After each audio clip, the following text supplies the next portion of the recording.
Hello, how are you? Today we set the sun on Hainan Resort. This is a start to finish tutorial covering various tips and tricks for creating beautiful looking skies and environments, which can transform the look of existing Battlefield 4 maps. In this video I also reveal one of my trade secrets for effectively colouring skies without replacing any textures whatsoever, and the partially clouded sky on Hainan Resort is perfect for illustrating this technique.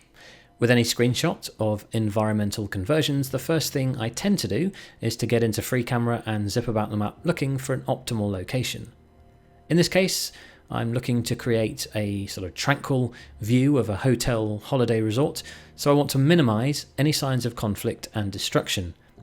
I'm going to be using the hotel in this case to hide the shipwreck behind it, and I'm establishing where exactly I want the setting sun to be, which of course is the main feature of this scene, and I will orientate the camera relative to that. Activate the environmental controls by retrieving the existing map values and check all relevant overrides. We start by positioning our sun and setting the field of view that we expect to use so that we can frame the shot correctly. Field of view values between 20 and 40 tend to put a nice perspective on things and allow the shot to look less generic and in-game. The process for picking colours for sun and fog values is to a certain degree a case of trial and error. I know here for example that I'm basically going to want reds and oranges, so we'll pick something that looks vaguely appropriate and tweak and adjust the settings as we go. As the lens flare is quite strong on this map, we'll just remove it to start with.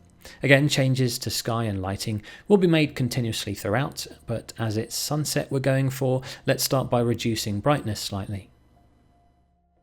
Having done so, it's immediately apparent that some of the transparencies in the scene, the glass on the balconies of the hotel for example, as well as the ocean water in fact, are now much more prominent than they should be, and one quick and easy solution to that is to go into the fog tab and increase the transparency fade curve value. While we're here, we can reduce some of the impact of that forward light scattering. This is essentially a sort of glow that provides atmospheric fog emanating from the light of the sun and can be used to give an environment a much warmer feel, as well as doubling as our setting sun, but we'll come back to that shortly. The next step is to enhance the colour of our sky, and as I alluded to earlier, there is a way to do that without replacing the panoramic sky texture. It's a method I've been using for quite some time, but until now I've kept it quite close to my chest. As with all things, when you spend enough time and effort in developing certain unique skills, you can sometimes feel a little reluctant to share them with the world, knowing that you're also giving up some of what made your pictures unique. The large spotlight in the sky to double as outdoor lighting on night maps was another trick I came up with that I've now seen reproduced in other people's work, but that's fine. This is another simple but very effective technique and involves essentially oversizing the sun so that it's big enough to give the sky a rich orangey red colour, but without totally eclipsing all the lovely cloud detail in this particular sky texture. Using the sun size and scale values to find the right balance, we can then return to the sun colour to really start to bring the image to life. The colour picker itself can be a little fiddly to use, but once again, trial and error will help you to learn what works and what doesn't. An increase in specular scale can highlight some of the reflective surfaces, just adding to that low sun in the sky feeling, but be careful not to overdo that one.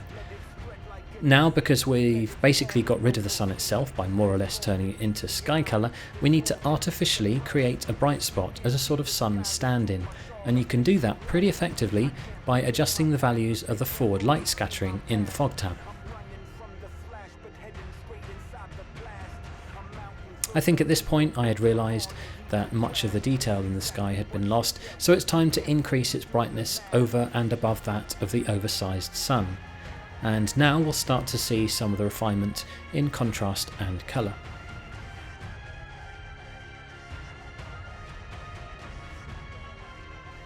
Another important step is to remove some of the blue tint to the background scenery. This is a sunset on a holiday resort after all, and I wanted to create a warm summer feeling. Blue being quite a cold colour, we adjust the coloured fog to more of a warm orange and activate it with the checkbox below.